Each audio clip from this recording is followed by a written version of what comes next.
got some video up.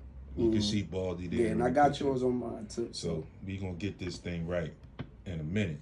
So I initially, real quick, was talking about the Carson Wentz thing the last couple of weeks, and I didn't believe that he would be moved because of the cap hit, and apparently that has changed, if you will, because now it seems that there might be something going on, and they're saying that he could be moved within the next few weeks or so, or next few days or so, if you will. Is that tight. And I really don't understand it. Like I said, I just need, for me, I just need all players to just be men and own up to their roles in the entire situation. Like I said, I don't believe that Carson Wentz is completely out of the water. I think he does definitely have a role in it, as per the stats I just read before we went on that break. So I think things would have been better if he actually is saying something now. Like right now, he's not even saying anything. Like he's not even confirming that he still wants to be traded. He's not denying it for that fact either as well. But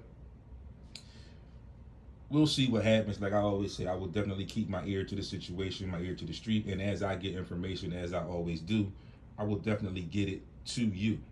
So now we're going to talk some Sixers.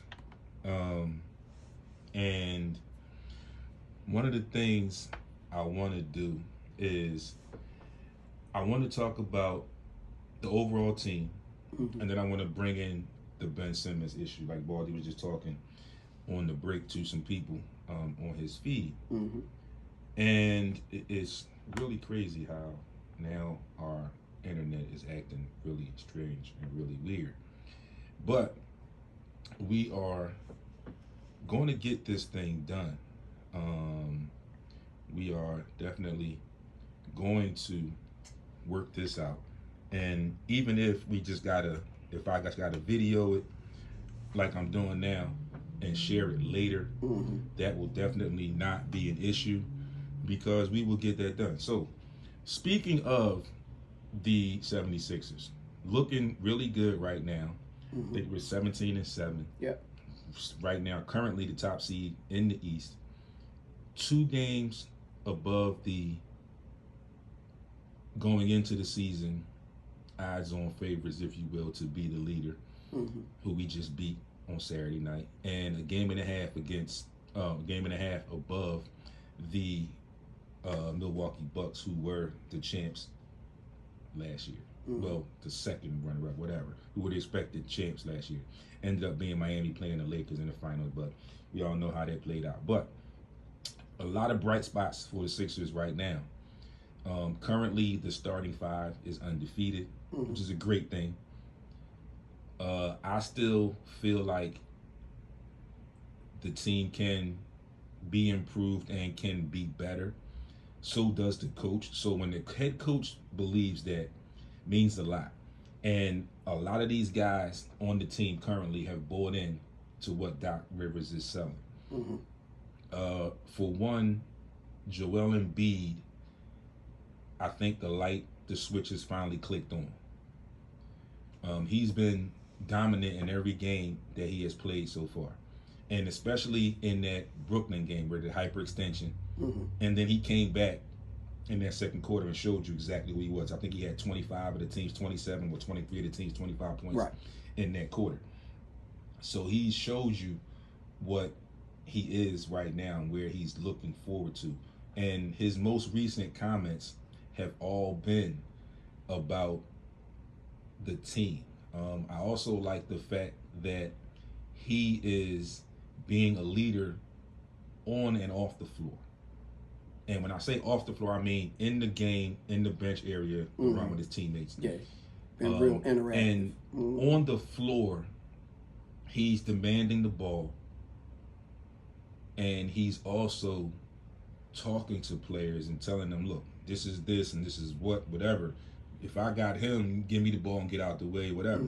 So that's a very, very good sign for the Sixers. But just listening to what Baldy was saying before, and one of the things I think that we need, and this is what I've been saying for a while, is the veteran point guard, the traditional point guard, if you will. And when I say that, I always refer to the Lakers game, which I think was the most recent showing of the lack thereof of that old school natural point guard. When late in that game, we were up 16 at one point, and then within a 2.5, 3 minute stretch, it was cut in half. And the Lakers ultimately got the lead. Okay? At that particular point, and I'm sure Doc and Sam Cassell, two viable point guards in the NBA, have noticed that and are on notice about that. And I don't think they're going to make a move just to make a move. Right. As we see, Derrick Rose was traded for Dennis Smith Jr. It is what it is. Yeah. You know, Yeah. I mean, people were talking to Derrick Rose here, whatever. But it's also depends on the makeup of this roster, what teams are wanting from this roster right now. And I think a lot of the things that teams are wanting are things that the actual coach does not want to give up now, because he knows they either have a role now or he sees where they could be a bigger part of the success of the team. And there's been reports that there have been trade proposals or calls to the team about trades or trade possibilities. And Doc Rivers has been one to say, I don't know, maybe not. Should we do it? Should we not do it? But there's also a lot going on with that, in the fact that he has knocked down some trades that could have been had, and he said, no, we're not going to do that. We are going to stick with what we stick with what we have, and do what we do. So for that particular point, Bob, what's your take on the state of the 76ers right now? I think the Sixers right now are a pretty good team. I think we're a pretty good team. We know there's still some question marks. But, you know, it kind of starts with your core guys. Right. And your core guys is Ben Simmons, like you said, and Joel Embiid. It's the description of the team. Right. So right now, the description of this team is we actually aren't bad as a defensive team. It goes back to that identity thing. Yep. You know what I mean? Finding your identity as a team and then capitalizing on what your identity is. Right. We have an offensive guy that can put teams in a bad situation in terms of us being able to have. See, this is the thing where we said, if we had somebody that could put the ball on the floor and create their own shot, well, what happens is when Ben Simmons gets the bigs in foul trouble, we're now shooting free throws early. Now, when you got a guy that can create his own shot, then that puts him on the free throw line, slows the clock up. We're able to build the lead. We're able to rest guys. We're able to do these things. Right. But if you don't have that player that can do that, I think the young boy Maxey, I think he's pretty good. I think he's exactly what you need in the second unit. I think Shake Milton is good. I think these young cats can provide some things. Somebody's finally found a role, the correct role for Shake Milton. And I saw Jamal Mack, shout outs to him. At one point he mentioned that Shake Milton could possibly be moving into that Lou Will role. I don't think he's quite there yet. No, not yet. But what I mentioned in that post was he's comfortable in his role right now, where he knows he comes in and he gets his shot. Yeah, he gets buckets. And that's what he's there for. He does have a little bit of mind frame where he can get other people involved, but he knows I'm out here, play some decent D, and on the offensive end, when I can get my shot, I'm going to get my shot. Yeah. So I think he's a lot more comfortable in that. I also think Tobias Harris is a lot more comfortable and has a lot better understanding of being able to make quick decisions and do what he does. All-Star, to me, I would vote him in the All-Star game right now. I would right now, if too. you will.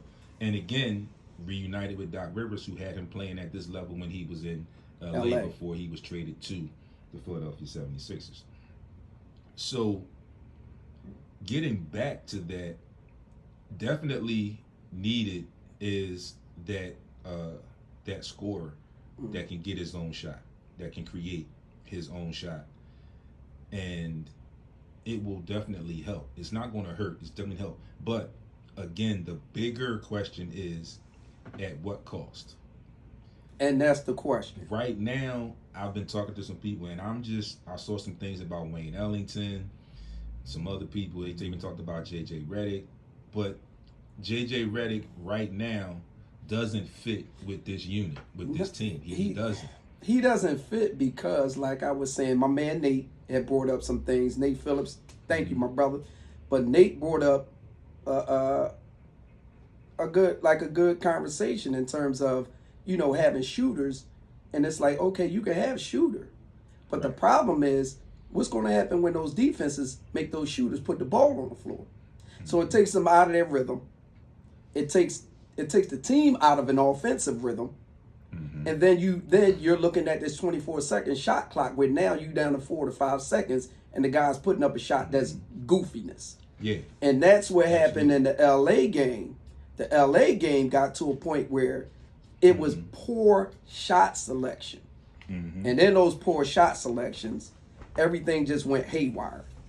Everything went haywire. The shots in general just didn't make sense. They didn't make sense. So, folks, I just moved over so you can get both of us in this shot. And, we going to sit here. You might say we a little not social distancing, but we going to do what we do. And we going to sit here and we going to talk about this because I think we need to be together. I think you need to see both of us because for some reason the internet here is acting crazy and I can't get it to flip back and forth when I needed it to. And the Facebook thing went off. So this video will definitely go up later on YouTube and Facebook. But getting into that, you need that extra. Ben Simmons, and we're just going to jump right in. It's 12:28, so we got a little bit of time. We're going to jump right in to where I think the Ben Simmons issue comes in. And I want a lot of people to understand that my stance on Ben Simmons is this. Right now at this point in his career, I'm not concerned with the actual three-point shot. I'm not really concerned with that right now. I am getting impressed with his most recent free throw shooting percentage because it's starting to go up. He's being a little bit better. But you see in certain games where as a defender, as a facilitator, if you will, the huge role that he plays for this particular unit. I also feel like basic basketball knowledge that if he does begin to shoot that mid-range jump shot, foul line extended, it will make things a lot easier for the Danny Greens and the Seth Currys. Although Seth Curry can put the ball on the floor a little bit, but what people are not understanding is the way that Joel Embiid is playing right now, teams are going to double team right out the gate. And if Ben begins to shoot that foul line extended shot, you still have your basic triangle. You got Embiid on the block, Ben Simmons at the foul line, and Danny Green in the corner. Let's just work with them three right there for now. Those shots for Danny Green will come a lot easier and will be a lot more abundant because now that person that's guarding him can't cheat and double Joel. And also that person that's guarding Ben can't cheat and double Joel. So everybody, those three defenders in that realm right there have to stay honest. And at this point, I don't really care if he shoots it 5 times and misses all 5. Right. The shot has to be taken in order for things to open up for others. The Nets kind of got under Danny Green's skin a little bit the other night, and he performed like the 3-time champion that he is. Mm-hmm. But that could become more consistent if that shot is taken by Ben Simmons. It needs to be taken. And he's got to take that shot. He has to take that shot. Mm-hmm. But if he doesn't, it can still work, but it's just going to be a little bit harder for it to work. It can be a lot smoother if he takes that shot. And then, like we know, basketball players, basketball coaches, myself and my partner, repetition does a lot. Mm-hmm. Eventually, those shots will start falling. Yeah, they will. Just because of the repetition. Mm-hmm. And the confidence And builder. And the crazy thing is, and I keep telling people, people telling me how every summer, every off season, he's doing it.